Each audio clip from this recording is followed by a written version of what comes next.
Wars rarely begin with a single decision. They begin with pressure.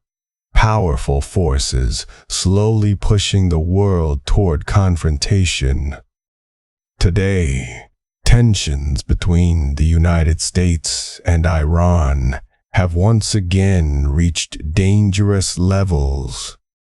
Airstrikes, proxy conflicts, and military deployments across the Middle East have created an environment where escalation seems increasingly possible. To understand how the world could move towards such a conflict, we need to examine the deeper forces shaping the situation. Three major forces have been pushing the United States toward confrontation with Iran. The first is the political coalition often referred to as the Israel Lobby. This coalition includes both Jewish political organizations and large Christian Zionist movements that strongly support Israel.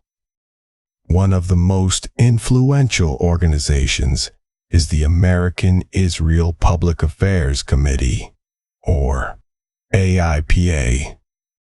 Although its membership is relatively small compared with many national political organizations, it has enormous influence in Washington because of its financial resources and political networks. Alongside AIPAC are millions of evangelical Christians in the United States who strongly support Israel for religious and strategic reasons. Organizations such as Christians United for Israel mobilize millions of voters and activists. Together, these groups form a powerful political force that influences American policy in the Middle East. For many of them, Iran represents the greatest threat to Israel's security. The second force pushing toward confrontation is structural. Over the past several decades, the United States has become the central power in the global financial system. Oil is traded primarily in dollars, and international capital flows through American financial institutions. This system generates enormous wealth, especially for financial centers such as Wall Street. As a result, maintaining global influence has become deeply connected to maintaining economic power. In many ways, the United States has become accustomed to empire, and empires often rely on military power to sustain their position.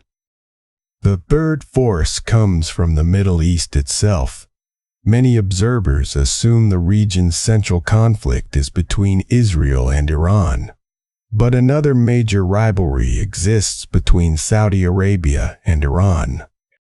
These two powers compete for influence across the Middle East, including Yemen, Iraq, Syria, and Lebanon. For Saudi Arabia, Iran represents a strategic rival that threatens its regional leadership. For Israel, Iran represents a military threat because of its support for groups such as Hezbollah and Hamas. For both countries, weakening Iran has become a major strategic objective. These forces intersect directly with American politics. During the presidency of Donald Trump, a key figure inside the White House was his son-in-law, Jared Kushner. Kushner maintained unusually close relationships with two powerful leaders in the Middle East, Benjamin Netanyahu, the Prime Minister of Israel, and Mohammed bin Salman, the Crown Prince of Saudi Arabia. These personal relationships played an important role in shaping diplomatic and political decisions. Saudi Arabia later invested billions of dollars into an investment fund associated with Kushner. At the same time, the Trump administration pursued several policies that dramatically escalated tensions with Iran. In 2018, the United States withdrew from the Joint Comprehensive Plan of Action, the international agreement designed to limit Iran's nuclear program. Trump also moved the American embassy in Israel from Tel Aviv to Jerusalem, a decision that increased tensions throughout the region. Then, in January 2020, the United States carried out a drone strike that killed Qasem Soleimani, one of Iran's most powerful military commanders. For many Iranians, this assassination represented a direct act of war. Despite these developments, one major question remains: would the United States actually launch a large war against Iran? 30 years ago, the answer might have been uncertain. At that time, the American military followed traditional principles of warfare that had guided armies for centuries. These principles are simple but fundamental. First, mass your forces. Second, avoid being surrounded. Third, protect your supply lines. These rules form the foundation of successful military strategy. But after the invasion of Iraq in 2003, American military doctrine began to change. The new approach emphasized rapid technological dominance, sometimes described as shock and awe. Under this doctrine, wars could supposedly be won quickly through air superiority, advanced surveillance technologies, and highly trained special forces. The belief was that modern wars could be fought cheaply, quickly, and decisively, without requiring the full mobilization of society. But this belief also created something dangerous: hubris. Hubris is the belief that one's power is so great that defeat is impossible. Recent events have raised serious questions about that assumption. In the Red Sea, the Houthi movement in Yemen has repeatedly attacked commercial shipping routes. These attacks have disrupted global trade, despite the presence of powerful naval forces. The situation demonstrates an important reality of modern warfare. Technological superiority does not automatically produce strategic victory. Now imagine a hypothetical scenario. It is the year 2027. The President of the United States appears on television and announces a new military operation called Operation Iranian Freedom. A coalition of countries, including the United States, Israel, Saudi Arabia, and several allied states, prepares to launch a massive military campaign against Iran. Aircraft carriers move into the Persian Gulf. American forces establish air superiority over Iranian territory. Coalition troops land in southern Iran and begin advancing north toward Tehran. On television screens around the world, the operation appears overwhelming. The United States controls the skies, dominates the seas, and has thousands of soldiers already inside Iranian territory. At first glance, the war appears decided, but in reality, the opposite may be true. Iran's geography creates enormous challenges for any invading force.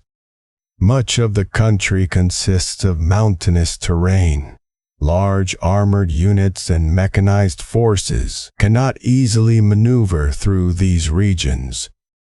More importantly, invading forces would face an enormous logistical problem: supply lines. Modern armies require constant deliveries of food, fuel, ammunition, and equipment.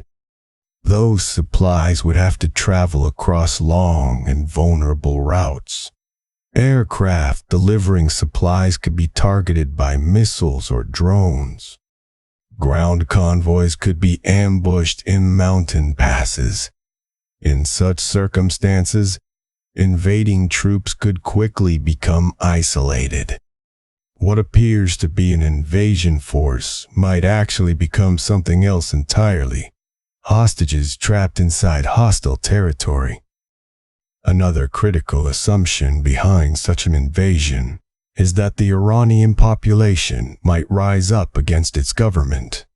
But history suggests that this outcome is unlikely. Many Iranians remember the rule of the Shah, an authoritarian leader supported by the United States before the Iranian Revolution of 1979. They also witnessed the destruction of neighboring Iraq after the American invasion in 2003. For many Iranians, foreign intervention is associated not with freedom, but with chaos and occupation. In such conditions, national resistance could unite the population against an invading force.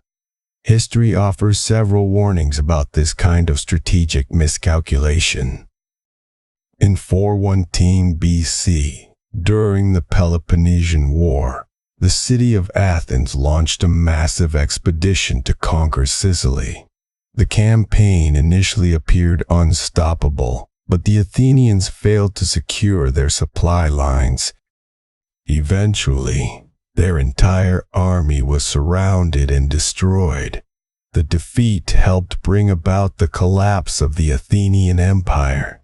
Another example comes from the Vietnam War. At its peak, more than 500,000 American soldiers were deployed in Vietnam. Despite overwhelming firepower, the United States was unable to defeat Vietnamese resistance.